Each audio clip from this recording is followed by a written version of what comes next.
And welcome everybody to the Patrick Carr Show. Another great episode for you here today. Another good monologue. Excited to bring this one to you. We're talking today about negotiations. We're talking today about how to become a better negotiator. So if you're going to a meeting, you're in an argument with your significant other right now, your business partner, a client, or an employee, this could be a great episode for you. Today, I'm going to go through 5 things, techniques, you should say, or even skills that are going to make you instantly a better negotiator. Now, first thing I want to tell is this. I want you to first embody what it means to come to a negotiation. A lot of times what someone will do is they want to be right. And in a negotiation, which is nothing more than a civilized argument at times, you don't want to seek to be right. You want to seek the truth. And this taught me, well, it was a tough lesson to learn, and it taught me a lot. When someone disagrees with you, or you're in a place where you both are trying to find a medium ground where both people are and it can walk away feeling good, you don't want to sit there and try to just be right. You want to seek to understand what is the most truthful outcome of this negotiation. Now, if you're talking to an employee about how much money they make, they're asking for a raise, and perhaps you're not sure if you want to give it, you're going back and forth. Now, inevitably, your gut's going to pull you to one side, and you're going to want to start arguing that side. It's a mistake that a lot of business owners make. Instead, try to understand the truth about what you should be paying that person. What is it? Is the truth that you should be paying them more and you simply don't have the money to do it? Okay, that's a completely different negotiation and talk that you need to have with the individual than making them justify why they need to earn the money. You have to seek the truth and be willing to tell the truth to the person across from you. Too often times, pride gets in the way within a negotiation, and then we don't want to actually speak the truth of it. Not only that, you don't want to actually go after what that truth is because it will oftentimes tell you things about yourself that you don't want to uncover. It tells you that your business isn't making the revenue that you need to hold on to great talent. It tells you that the fight with your wife is actually indicative of a bigger issue in your marriage and your inability to communicate any longer because, you know what? You guys don't have the shared interests and you haven't put in the time that you need within the relationship. So the truth is something that is terribly difficult to look at. It's oftentimes that ugly thing staring right back at us in the mirror. But I would venture a guess that if you seek the truth in your next negotiation, you will leave in a better place than when you arrived. The second skill, the second thing I want to talk to you about is actually a trick. It's actually a little technique that you can use right now if you feel like your anxiety is high when you're beginning a negotiation. And that is to let your first word be a breath. This will work in a lot of scenarios within your life where you feel like you have that heart beating fast, your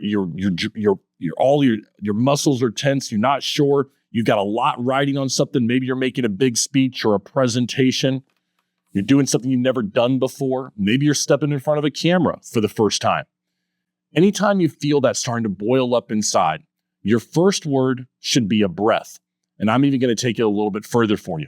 So let's try that right now. If I was going in and I was going to begin this negotiation with you, there might be an opportunity where I go, hey, I really feel like this, and this.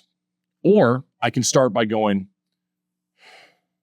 I really feel like, When you let out your breath, what it doesn't allow you to do is begin at that high volume note that's going to put someone back on their heels. And now you have something where you're already butting heads right now. It also is going to show that you're not actually calm in the moment. It's showing them that you've got a level of anxiety, not sure about yourself. It's not a good place to be in when you're starting a negotiation. You always want to start from a position of strength. You want someone to know that, yes, you're willing to lose a little bit of something to come out ahead in this negotiation. And when you're starting out on that high note, you're coming out with an aggressive tone. It's telling an individual that you're not in control of your emotions and that they already are in control of what's going through your head. So let that emotion out through a breath and then speak. You're going to be in a much better situation as you begin any sentence. You can use this the next time you get in a fight with your significant other and you're going to want to just say something right away. Before you say it, take the breath out and then begin with your sentence. You're going to be in a better place. I promise you, no matter what you say after that breath. And third, you want to understand the goal of a negotiation. The goal, as I said earlier, is not to be right. You want to seek truth. But further than that, the real goal of this is not to win any negotiation. It's that both people walk away from the table feeling as though they got the best deal that they possibly could. Because it's not just about your outcome. This is a mistake that you people make within a negotiation. It is about the other person on the other end feeling good about their outcome as well.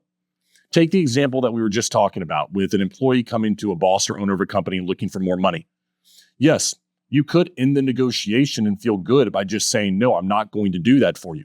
Look, Patrick, I found the truth. I told them. I walk away feeling really good. I think I won this negotiation. No, you didn't. Because the person on the other end doesn't feel like they got the best deal that they possibly could out of this. Both people walk away from the table feeling they got the best that they could. That's when you know you've had a great negotiation.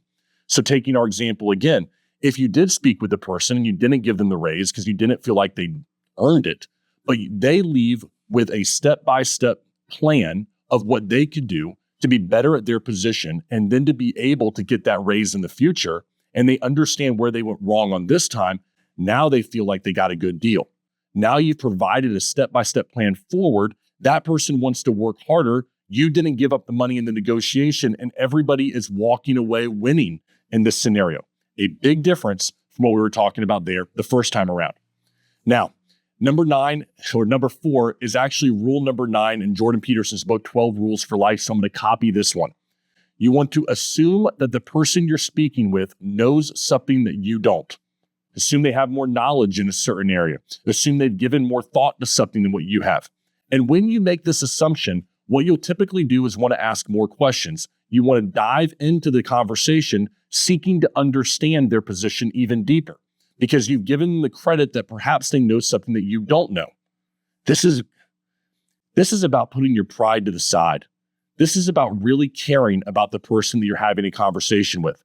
And if you're somebody of value and you're somebody that actually cares about people, then you're probably not having conversations with individuals that you don't actually at some level give a crap about the outcome. And if you do, then isn't it be a good idea to assume they know something that you don't? Assume that this is a person that has given some thought to something and that perhaps now it's time for you to listen to what they have to say. And that way you're able to make the most informed decision. Heck, the person across from you has probably done more research than you. Let them be the person who researches the topic. Let them be the one who comes up with a solution. I'm telling you, if you assume they know it, you're going to not open your mouth and insert your foot. It's a great place to be when you're asking questions and seeking to understand. And number 5, I always say you need to be clear with your speech and you need to shut up and listen. That is number 5. Be clear with your speech. It is a problem that I'm searching for my solution for right now. I'll be interviewing an individual on a podcast, and although it won't be a negotiation, I sometimes will carry the question on far longer than I need to. I tell myself, ask the question, make the point, and shut up, Patrick. It's the best way that you'll allow your guests to bring value to the audience. And in the negotiation, it is very likely that the individual who speaks the less. Can I say my words today? His individual who speaks the least is going to be the one who gets the most out of the negotiation. You don't need to be the individual that's talking over other individuals. You don't need to be the person that's the loudest in the room or has the most information. You need to be the person that is precise with their speech and shuts up when it's time to shut up. And I often learn this lesson from my father that when you don't know what to say, sometimes it's better to say nothing at all. Allow the other person to express themselves, and then, only then, when you know what to say, open your mouth and make sure it is something meaningful with precise speech that speaks to exactly what you want to accomplish from the conversation. So again, if we can do that, we can be clear with our speech, understanding that it's time to shut up when it's time to shut up. We can assume the person across from us knows something that we do not. We understand that the goal of a negotiation is that both sides walk away feeling they got the best deal, not that we win the argument. And that the first word could probably be a breath, which will calm us down and put us in a better position with the person that we're talking to. And that we seek to understand the truth and not to be right. If we can do those 5 things within your next negotiation, I have a feeling that you're going to be in a great place when you leave that table. All right, I love doing topics just like this one right here. I hope that you enjoyed it. If you did, click that like button. Of course, subscribe. We come out with this content regularly just for you to become better in your life. And we hope we bring value each and every time. For now, though, we're going to end this one. Go out there and make it a great day. And we will see you next time.